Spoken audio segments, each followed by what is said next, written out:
even being allowed at my son's wedding. My name is Harold Mitchell, and I'm supposedly dying of cancer. Here's what she doesn't know. I've been lying about the terminal diagnosis for 6 months. The cancer is fake. The 3-month prognosis is a test.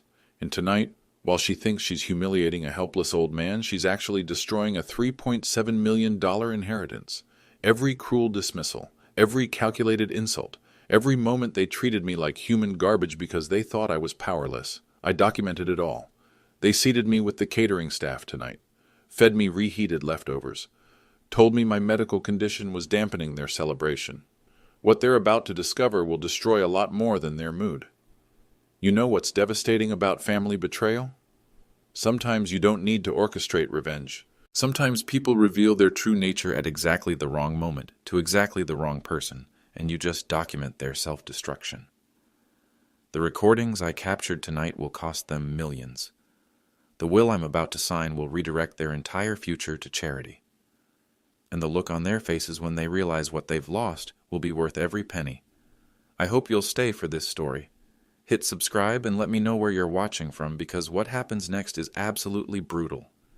Let me show you how a wedding reception became the most expensive character assassination in family history. The humiliation started before I even entered Riverside Banquet Hall. "Dad, you're at table 12, Jake said, not meeting my eyes, with the catering staff.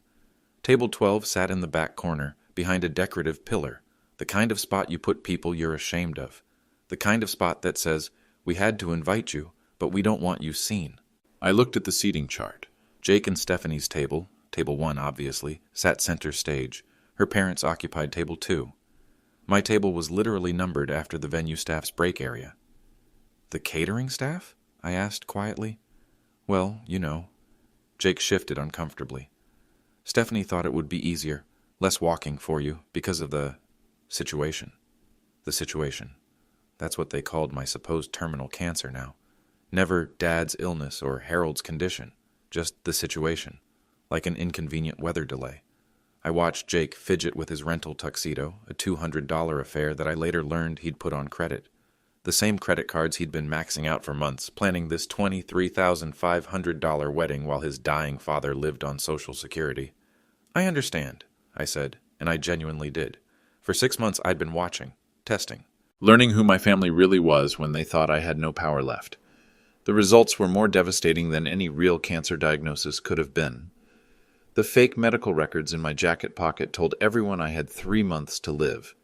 Dr. Patricia Davis, my longtime family friend, had helped me create the perfect terminal diagnosis. Pancreatic cancer, stage 4. The kind that makes people uncomfortable. The kind that makes them start planning your funeral while you're still breathing. But the real documents, the ones nobody knew about, told a very different story. My 1997 Honda Civic sat alone in the parking lot, surrounded by leased BMWs and financed luxury SUVs. 47 years of postal service doesn't buy you flash, but it does teach you patience. It teaches you to save every penny, to invest wisely, to build something real while others buy appearances. Inside my jacket pocket, next to the fake medical records, sat a Vanguard account statement. Balance, $3,742,890.43. 47 years of discipline. 47 years of choosing substance over style. Every overtime shift, every holiday worked, every vacation skipped. All of it carefully invested in index funds, while my son thought his father was just another blue-collar nobody. "Harold!" Stephanie's voice cut through my thoughts. She approached in her $2,800 dress, all smiles for the cameras. "You made it! We weren't sure you'd be up for it." "Wouldn't miss it," I replied. She leaned closer, her voice dropping to a whisper.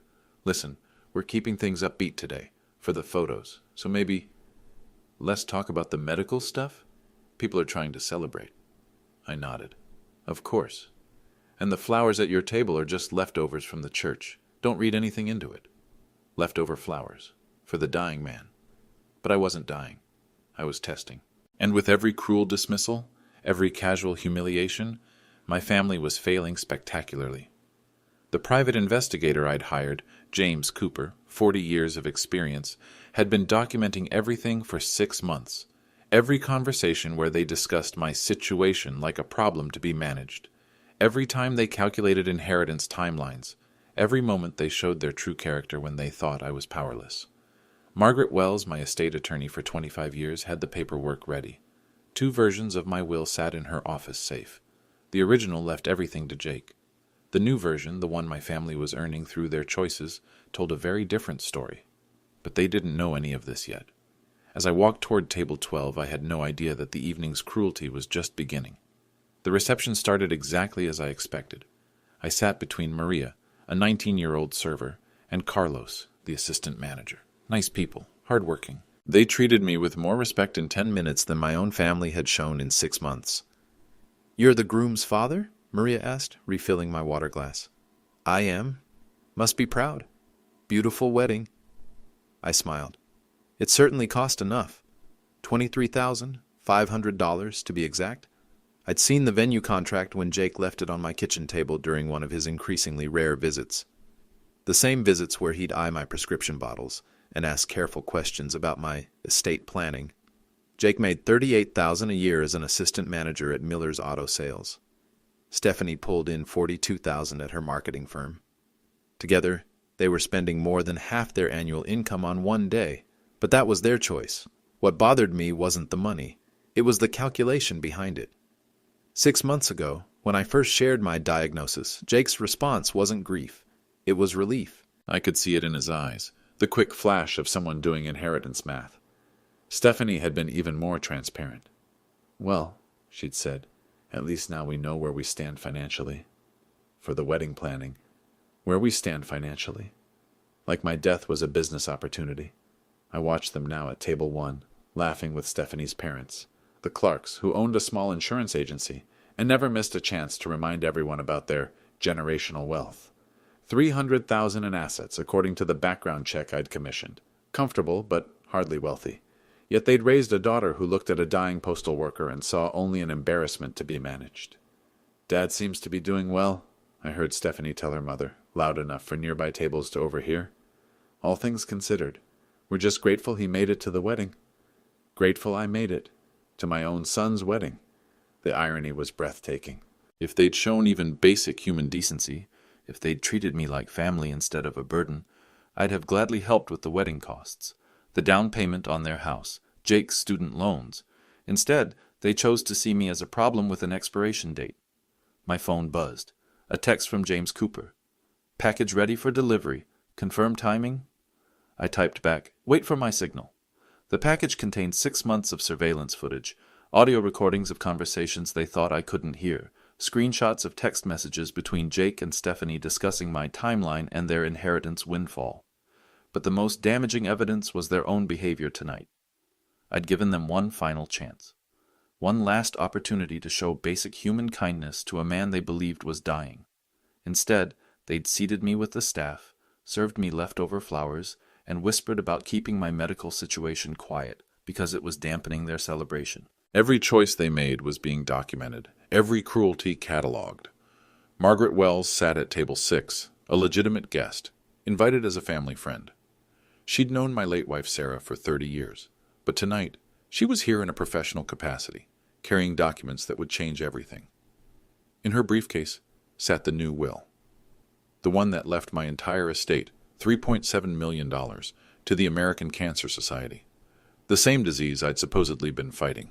Jake didn't know that his inheritance had an escape clause, a character test built into the very structure of my estate planning. If my son demonstrates through his actions during my illness that he values human dignity over personal gain, the document read, he inherits everything. If not, the money serves a better purpose. Tonight was their final exam, and they were failing spectacularly. I watched Jake laugh at something Stephanie's father said, my son, who hadn't visited me in 3 weeks, who'd stopped calling unless he needed something, who'd told his friends that his father's cancer was actually kind of convenient timing for their financial planning. Yes, I had recordings of that conversation too. The stakes weren't just money. They were about what kind of people my son and daughter-in-law really were when they thought no one was watching. When they believed power had shifted completely away from me. They'd already chosen their priorities, money over compassion, appearances over authenticity, social status over family bonds. But they didn't understand the most important lesson I'd learned in 47 years of postal service. Never underestimate the quiet ones. Never assume that power is always visible. And never reveal your hand until you're ready to play your final card. That moment was coming soon. The first real confrontation came during dinner service. I watched the servers bring out the salad course to every table, except mine. Maria looked confused, checking her list twice. "Excuse me," I called to the catering manager. "I think we were missed." "Oh," she looked flustered. "Let me check. Table 12. Yes, there was a special instruction, something about dietary restrictions. I hadn't ordered any dietary restrictions." Stephanie appeared at my shoulder, all sweetness and fake concern. "Dad, we thought you might not have much appetite, with the treatments and everything." "I'm hungry," I said simply. Of course you are." She signaled frantically to the catering manager. "Could you bring my father-in-law a small portion? Maybe something mild?" A small portion, while everyone else received the full 3-course meal they'd paid for. "Actually," I said, my voice carrying just enough to reach nearby tables, "I'll take the full portion, same as everyone else." Stephanie's smile faltered. "Dad, you really don't need to force yourself." "I'm not forcing anything." The nearby tables had gone quiet. I could feel them listening, watching this interaction between the sick father and the concerned daughter-in-law. "Harold," Stephanie leaned closer, lowering her voice. "People are watching. Let's not make a scene." "I'm not making a scene. I'm ordering dinner." Her mask slipped for just a moment. "Fine, whatever. But don't blame me if you can't finish it." She stalked back to table 1, where Jake was deep in conversation with the Clarks about real estate investments. He hadn't even noticed our exchange. My phone buzzed again. Another text from James Cooper. "Recording everything. Audio is crystal clear." Good. Let it be crystal clear. The salad arrived 15 minutes later. A wilted, obviously reheated portion that looked nothing like the fresh plates I'd seen delivered to other tables. I ate every bite, maintaining eye contact with Stephanie across the room. "This is good," I told Maria. "Very fresh." She looked uncomfortable. "I'm sorry about the delay, sir. There was some confusion in the kitchen." "No confusion," I said. "Just poor communication." During the main course, things escalated further. Jake finally approached my table, drink in hand, tie loosened. The open bar had been flowing freely. "Dad, Stephanie says you're being difficult about the food." "I ordered dinner, same as everyone else." "Come on, you know what I mean." He glanced around, making sure no one could overhear. "She's trying to help. This whole day is stressful enough without you. Without me what?" Jake shifted uncomfortably. "Without you making it about your condition. By ordering food. By calling attention to yourself. People are supposed to be celebrating, not thinking about..." He gestured vaguely. "About me dying? Jesus, Dad, keep your voice down." I looked at my son. Really looked at him. 22 years old when his mother died. I'd raised him alone, worked double shifts to pay for his college, sacrificed my own retirement plans to give him opportunities I never had. "Jacob," I said, using his full name the way I had when he was 12 and in trouble. "Are you embarrassed by me?" "What? No, of course not." "Then why am I sitting with the catering staff?" "It's not like that. We thought you'd be more comfortable." "More comfortable being hidden?" Jake's face flushed. "You're being paranoid. The cancer is making you..." "Making me what?" He stopped himself, but I could see the words he'd swallowed. "Crazy. Difficult. Impossible." "Look," he said finally. "This is Stephanie's day. Her dream wedding. Can't you just..." "Cooperate?" "Cooperate. Like a child being asked to behave." "I am cooperating," I said. "I'm sitting where you put me, eating what you're willing to serve me, staying quiet about my medical situation because it makes people uncomfortable." "Good. That's good. But I won't apologize for existing, Jacob." Something in my tone made him step back. For a moment he looked uncertain, like he was seeing something in his father that he hadn't expected. "Fine," he said. "Do whatever you want. Just try not to ruin this for her, okay?"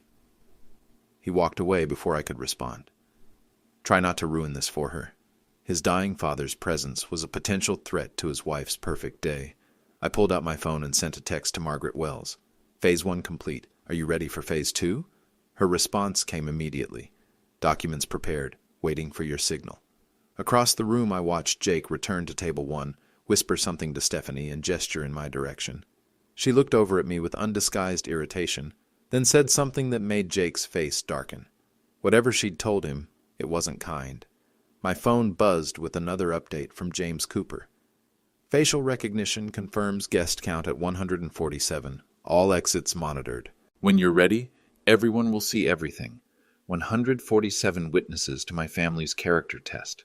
147 people who would remember how a dying man was treated at his son's wedding, but they didn't know the most important detail yet. I wasn't dying, and their real test was just beginning. The evening's cruelest moment was still coming. I could sense it building like a storm.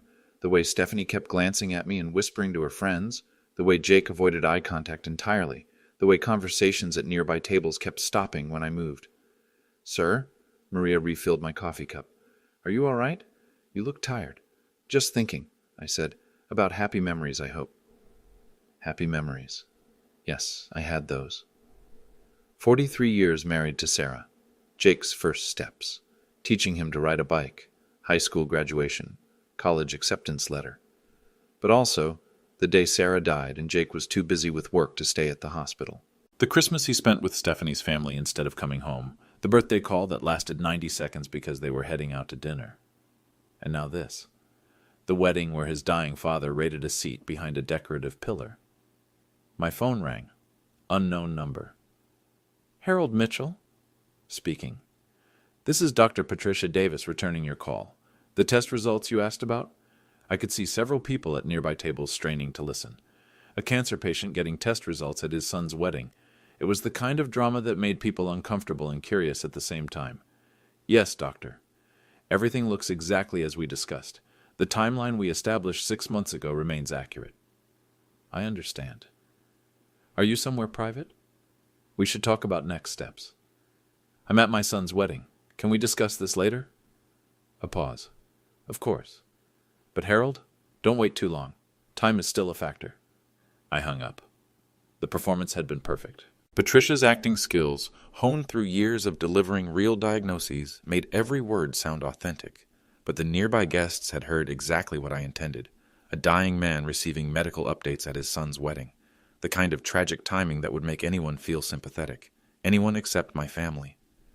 Jake appeared at my table again, but this time his expression was different. Angry. "Dad, was that your doctor? At my wedding? She called me. You couldn't let it go to voicemail? She said it was important. Everything's important with you lately." His voice carried further than he intended. "Every conversation, every phone call, every meal, it all has to be about your condition." Several guests were openly staring now. "Jacob." "No, Dad. I'm serious. This is my wedding day. Mine and Stephanie's. Can't you just pretend to be normal for one evening?" The words hung in the air like smoke. Pretend to be normal. As if having cancer made me abnormal. As if being sick was a choice I'd made to inconvenience him. "I'll try," I said quietly. But I was recording everything now. My phone, set to voice memo mode, captured every word. James Cooper had taught me the technique. How to document conversations without anyone noticing. Jake walked away, shaking his head. I watched him return to Stephanie, who looked at me with undisguised contempt and said something that made him laugh. Laughing at the dying man. At his father. My second phone, the encrypted one James had given me, buzzed with a message. "Remote access to wedding photographer's equipment confirmed. Every reaction will be documented." The photographer. I'd forgotten about him. Stephanie had hired premier wedding photography for $2,800.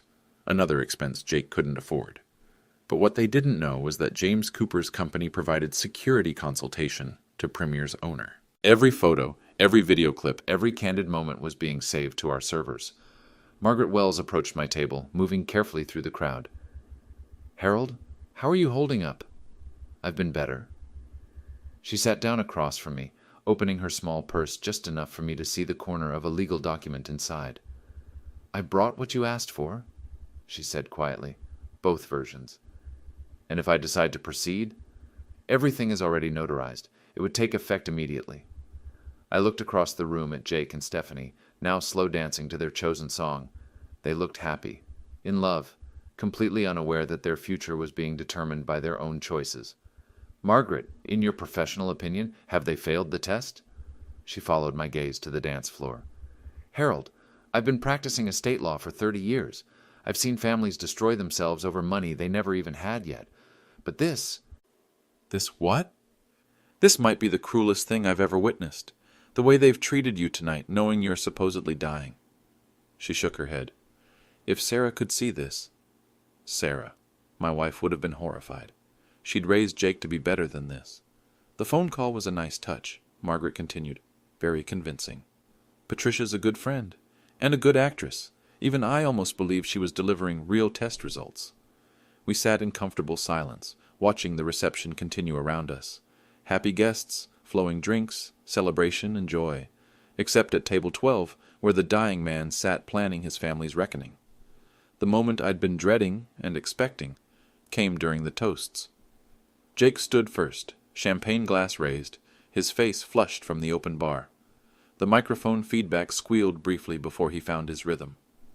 "Thank you all for being here tonight to celebrate the beginning of my and Stephanie's life together." In a polite applause, I clapped along with everyone else.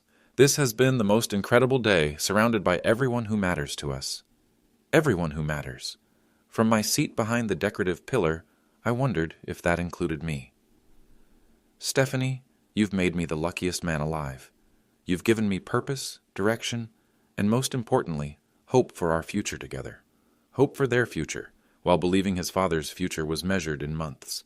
And I want to thank our families for their support, the Clarks for welcoming me with open arms and for raising such an amazing daughter." Enthusiastic applause from the Clark family table, and of course my dad. The room went quiet. This was the moment everyone had been waiting for. How would the groom handle his dying father?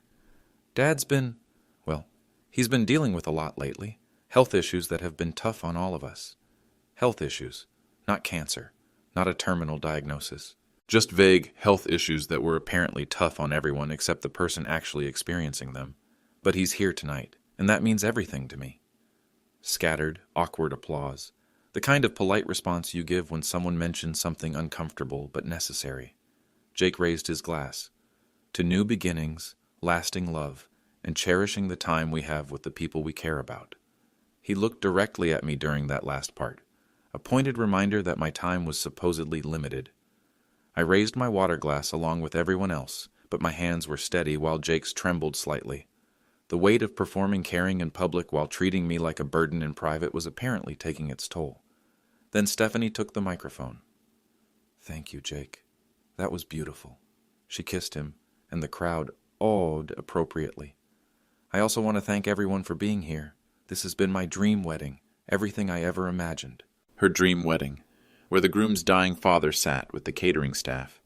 "The Clarks have been incredible, supporting us through the planning process and helping make tonight possible." More applause for the Clarks, who beamed proudly. "And Jake's family." She paused, looking directly at me. "Well, Jake's dad has been present throughout this process. Present, not supportive, not helpful, just present. We know this is a difficult time for everyone, dealing with ongoing situations, but we're grateful that Harold could make it tonight despite his limitations, my limitations. Terminal cancer had become my limitations. Jake and I believe strongly in family, in supporting each other through good times and challenging times, and tonight is definitely a good time." She raised her glass. "So here's to family, both the family we're born with and the family we choose to build together. The family we choose to build, as opposed to the family we're stuck with." The applause was more enthusiastic this time. Stephanie's words had been carefully crafted to sound gracious while subtly distancing herself from the uncomfortable reality of Jake's sick father. But she wasn't finished. As the formal toasts ended and people began moving around again, Stephanie made her way to my table. She'd clearly had several drinks, and her carefully maintained composure was starting to slip. "Harold," she said, loud enough for surrounding tables to hear, "I hope you're enjoying the wedding." "It's beautiful," I replied. "Good, good." She swayed slightly. "I wanted to thank you for being so understanding about everything." "Understanding about what?" "You know, the seating arrangements, the dietary considerations, keeping things upbeat." She gestured vaguely. "This day is really important to us, and I appreciate you not making it about other things." Other things. My supposedly terminal illness was now other things. "I wouldn't want to overshadow your special day," I said. "Exactly." She beamed as if I'd finally understood something crucial. "That's exactly what I was hoping you'd say." She leaned closer, and I could smell the champagne on her breath. "Between us, I was worried you might get emotional, or make people uncomfortable with all the medical talk. I see. But you've been perfect, really. Just sitting quietly, not drawing attention to yourself. It means so much. Sitting quietly, not drawing attention, like a well-behaved pet. And honestly, she continued, her voice dropping to what she thought was a whisper, I know this might sound selfish, but I'm glad we're getting married now. While you're still, while you can still be here. While I can still be here. While I'm still alive. We almost postponed the wedding when Jake told me about your diagnosis. But then we thought, what if we wait and you... Well, what if you don't make it to see us get married? That would have been so sad. So they'd moved up their wedding timeline to accommodate my death schedule. That was very thoughtful, I managed. I know, right? It was Jake's idea, actually. He said his dad would want to see him happy before the end. Before the end. She was discussing my impending death at her wedding reception like it was a scheduling conflict they'd successfully managed. Stephanie, I said quietly. Yes? Can I ask you something? Of course. If I weren't sick, would you have invited me to the wedding? She blinked, clearly not expecting the question. What do you mean? I mean, if I were healthy, would I still be welcome at your wedding? Or is my invitation based on sympathy? Her face went through several expressions. Confusion, discomfort, and finally, something that looked like honesty. Harold, that's a really weird question, but it's a fair one. She looked around, realizing that several people were listening to our conversation. When she spoke again, her voice carried clearly across the nearby tables. Look, I'm going to be honest with you. This isn't about you being sick. This is about you being... She paused, searching for words. You're not exactly the kind of family we're trying to build here. The words hit the surrounding guests like a physical blow. I could see their faces, shock, discomfort, secondhand embarrassment. What kind of family are you trying to build? I asked. Successful, forward-thinking, people who contribute to each other's growth instead of... She gestured at me. Instead of just taking up space. Taking up space. At my son's wedding. The silence around us was deafening. Even the band seemed to have stopped playing. Stephanie, I said, my voice carrying clearly across the reception hall. Thank you for being so honest. She suddenly seemed to realize what she'd said and where she'd said it. Her eyes went wide as she looked around at the staring faces. I didn't mean... That came out wrong. No, I said, standing slowly from my chair. I think it came out exactly right. For the first time all evening, I had everyone's complete attention, and I was ready to use it. Margaret Wells appeared at my side as if summoned. Harold, I'm sorry I'm late. The traffic from downtown was terrible. She carried herself with the authority of someone accustomed to courtrooms and boardrooms. 30 years of estate law had given her a presence that commanded attention. Margaret, I said, loud enough for the surrounding tables to hear, I'd like you to meet my daughter-in-law, Stephanie. Ah, Margaret's smile was polite but cold. The bride, how lovely to finally meet you. This is Margaret Wells, I continued, my attorney. Stephanie's face went pale. Attorney? Estate planning, Margaret said matter-of-factly. Harold and I have been working together for quite some time. The crowd around us had grown larger. Word was spreading through the reception that something significant was happening at table 12. Mrs. Wells, Stephanie said, her voice shaking slightly, is this really the time? Actually, it's the perfect time. Margaret opened her briefcase and withdrew a manila folder. Harold, we need to discuss the updates to your will. A collective intake of breath from the audience. Estate planning discussions at wedding receptions were unusual, to say the least. Of course, I said. Should we do this privately? No need, Margaret replied. These are family matters, and your family is all here. Jake pushed through the crowd, his face flushed with panic and alcohol. Dad, what's going on? What attorney? What will... Jacob, I said, I'd like you to meet Margaret Wells. She's been handling my legal affairs for 25 years. Legal affairs? Jake's voice cracked. What legal affairs? Margaret smiled. Your father has quite a substantial estate to manage. We've been updating his will to reflect his recent experiences with family dynamics. Estate? Stephanie whispered. What estate? He's a postal worker. Was a postal worker, I corrected. Retired. 47 years of service. Harold, Margaret said, consulting her documents, shall I review the asset summary for your family? The crowd had grown to include most of the wedding guests. Even the band had stopped playing to watch the unfolding drama. Please, I said. Margaret cleared her throat and began reading. Primary residence, 1247 Oak Street, fully paid, current value approximately $180,000. Jake's mouth fell open. You paid off the house? Investment portfolio, Margaret continued. Held primarily in Vanguard index funds. Current value $3,742,890.43. The silence was deafening. Did she say 3 million? Someone whispered. 700,000? Another voice added. 0.7 million, Margaret corrected. 3.7 million total. Stephanie swayed on her feet. That's impossible. 47 years of disciplined investing, I said. Every overtime shift, every holiday worked, every vacation not taken. Compound interest is a powerful thing. But you drive a 27-year-old Honda, Jake stammered. It runs perfectly. You buy your clothes at thrift stores. I like vintage. You live on Social Security. I live within my means. Margaret consulted her papers again. There's also the matter of the recent charitable foundation Harold established. The Mitchell Family Foundation, seeded with an initial donation of $200,000. A foundation? Stephanie's voice was barely audible. For cancer research, I said. Seemed appropriate, given my situation. Your situation, Margaret said, raising an eyebrow. Yes, let's discuss that. She withdrew another document from her briefcase. Harold, should I share the updated medical records with your family? What updated medical records? Jake asked. Margaret handed him a single sheet of paper. Clean bill of health, dated yesterday. Jake stared at the document like it was written in a foreign language. Clean bill of health. But the cancer. There is no cancer, I said quietly. The crowd erupted in confused murmurs. No cancer? But he's dying. He said terminal. Dad, Jake's voice was shaking. What are you saying? I'm saying I'm not dying, Jacob. I never was. Stephanie grabbed the medical report from Jake's hands. This says you're in perfect health for a 72-year-old man. Dr. Davis is very thorough, but the diagnosis, the treatments, the 3 months to live. A test, I said simply. A test? Jake looked like he might collapse. A test of what? Character, family values, human decency. I looked around at the crowd of wedding guests. 6 months ago, I told you I had terminal cancer. Tonight, I wanted to see how you'd treat a dying man at your wedding. You lied to us? Stephanie's voice was rising. About having cancer? About dying? I did. For 6 months? Yes.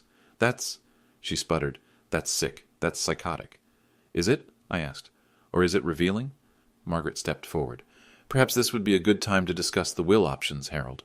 She withdrew 2 documents from her briefcase. Option 1, the original will, leaving everything to Jake. $3.7 million. Jake reached for the document, but Margaret held it back. Option 2, the revised will, reflecting Harold's experiences over the past 6 months.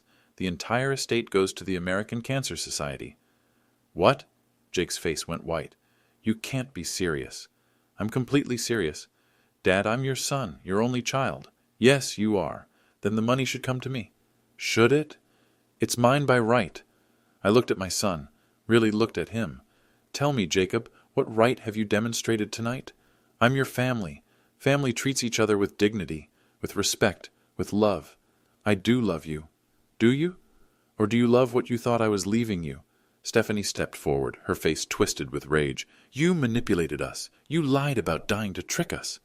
I tested you, I corrected. And you failed. Failed what? Basic human decency. Margaret cleared her throat. Harold, which version of the will would you like me to file? I looked around at the crowd of wedding guests. 147 witnesses to my family's character. 147 people who had seen exactly how a supposedly dying man was treated at his son's wedding. Give me 5 minutes to decide, I said. But I already knew my answer. I've made my decision. The reception hall was dead silent. 147 guests held their breath, waiting to see if a son's inheritance would survive his wedding day cruelty. Margaret, I said, my voice carrying clearly across the room, please file the revised will. No! Jake lunged forward, desperation in his voice. Dad, please, I can explain everything. Explain what, exactly? Tonight, the seating. It wasn't personal. Stephanie thought what? Jake looked at his new wife, panic in his eyes. She thought you'd be more comfortable. More comfortable being hidden? Not hidden. Just Away from the stress of the main tables. I pulled out my phone and opened the voice memo app. 6 hours of recordings. Jacob, would you like to hear what you really said about me tonight? His face went white. You recorded us? I recorded everything. I pressed play on the first file. Jake's voice filled the room through my phone's speaker. This whole day is stressful enough without you making it about your condition. Gasps from the crowd. Jake's own words, clear as day. That's taken out of context. I played another clip. Stephanie's voice. Between us, I was worried you might get emotional or make people uncomfortable with all the medical talk. More shocked murmurs from the guests. Dad, stop. Another recording. Jake again. Can't you just pretend to be normal for one evening? The crowd was visibly uncomfortable now. These weren't ambiguous statements. They were clear evidence of how a dying man had been treated by his own family. And my personal favorite, I said, queuing up the final recording. Stephanie's voice echoed through the hall. You're not exactly the kind of family we're trying to build here. People who contribute to each other's growth instead of just taking up space. The silence that followed was deafening.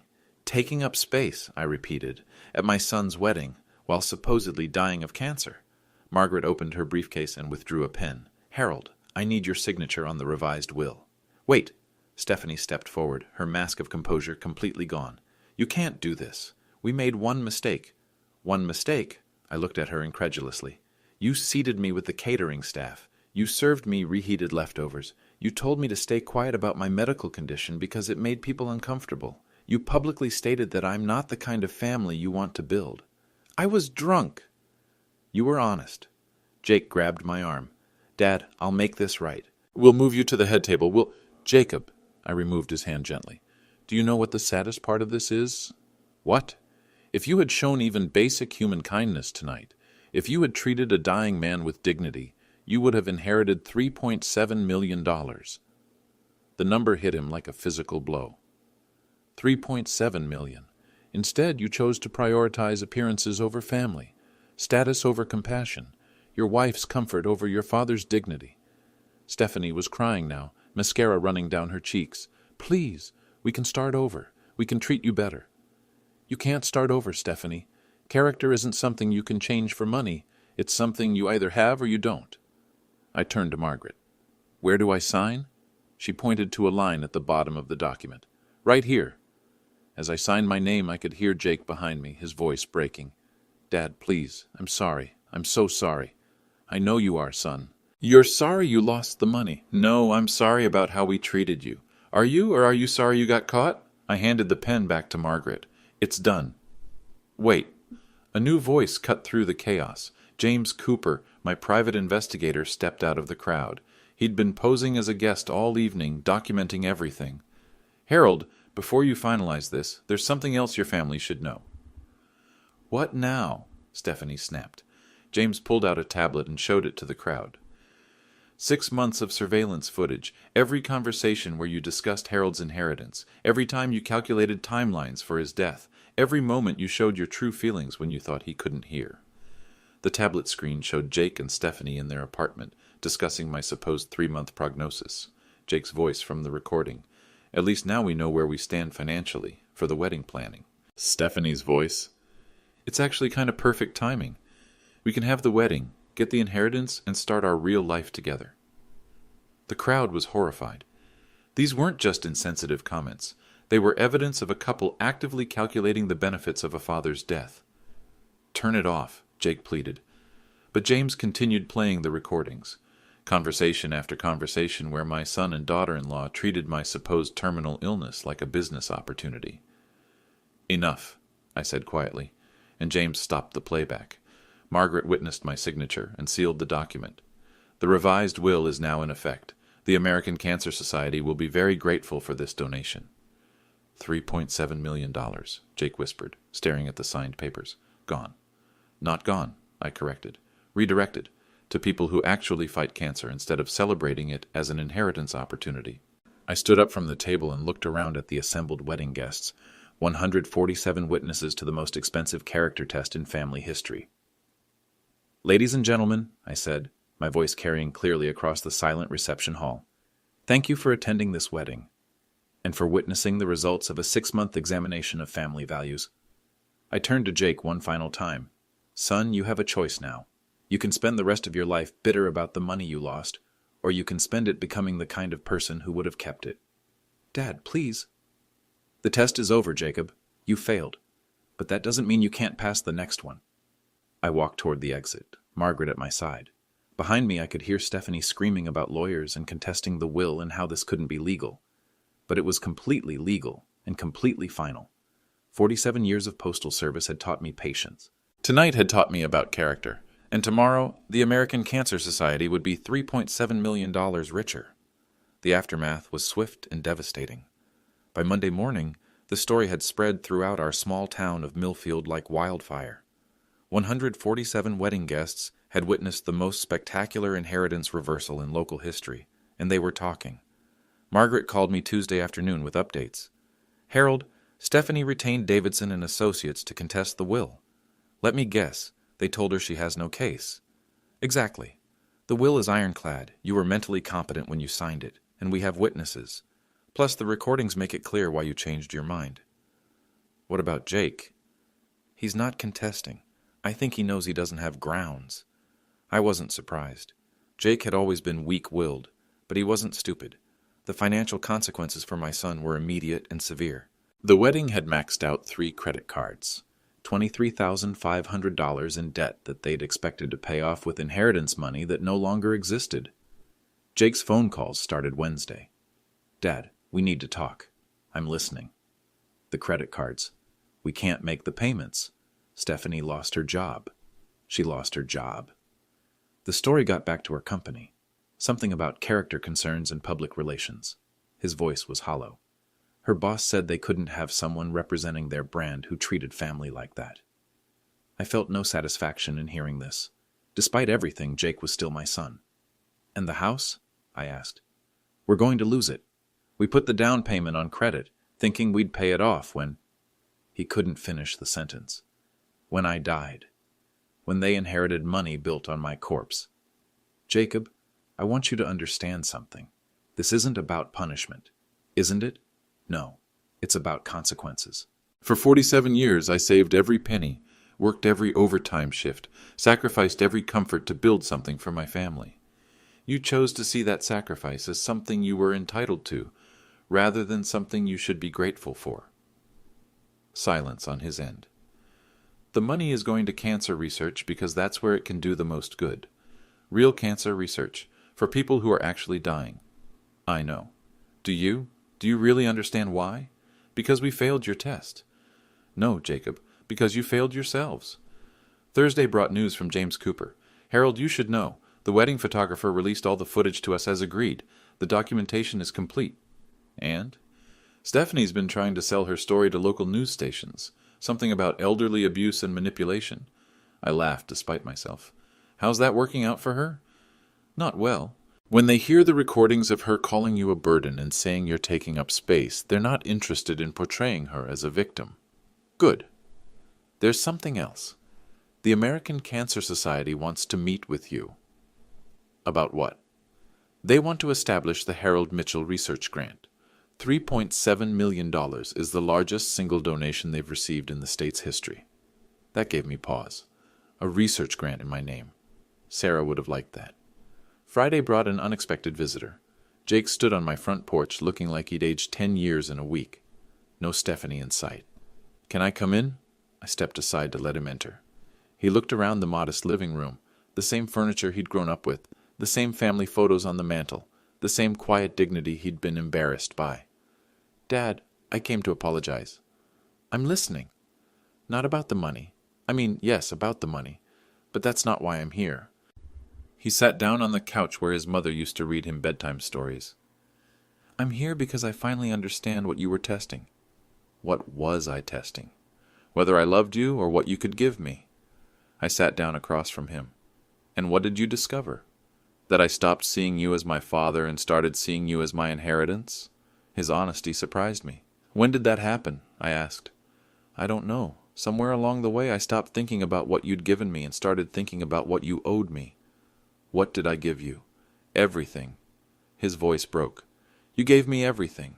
College, opportunities, a chance at a better life than you had, and I repaid you by treating you like a burden. We sat in silence for several minutes.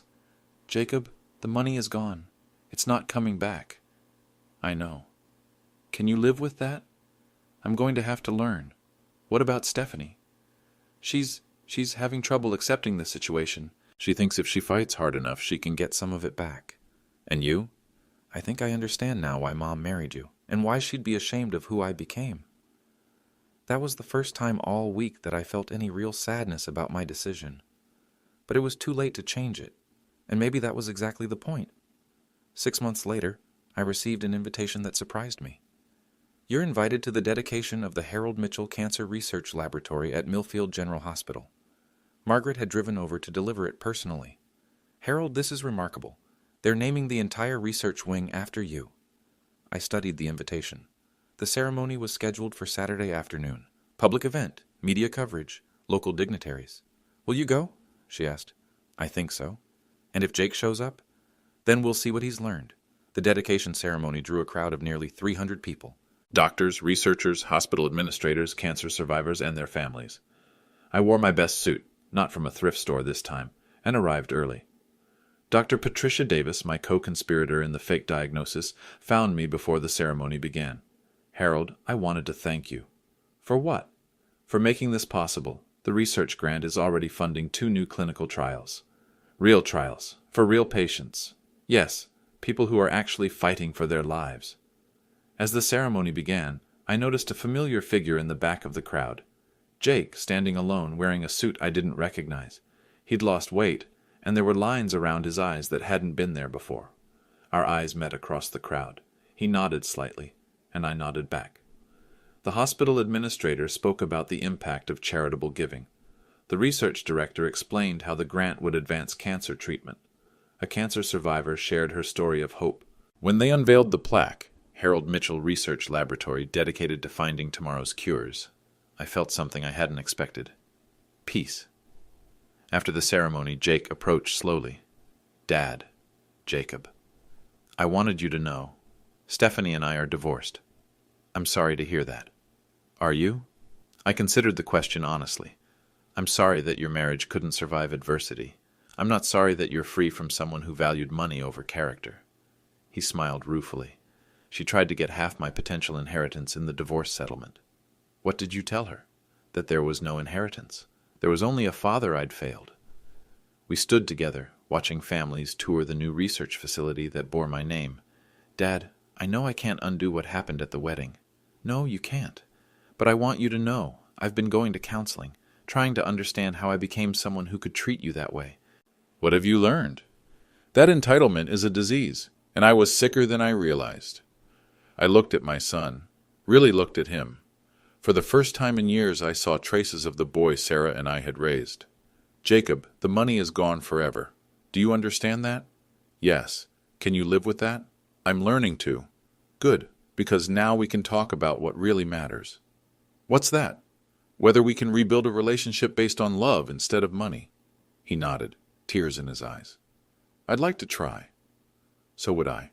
We walked together toward the research laboratory, toward whatever kind of father and son we might become. The test was over, but the real work was just beginning. If you're watching this, subscribe and tell me. What would you have done? Sometimes the hardest tests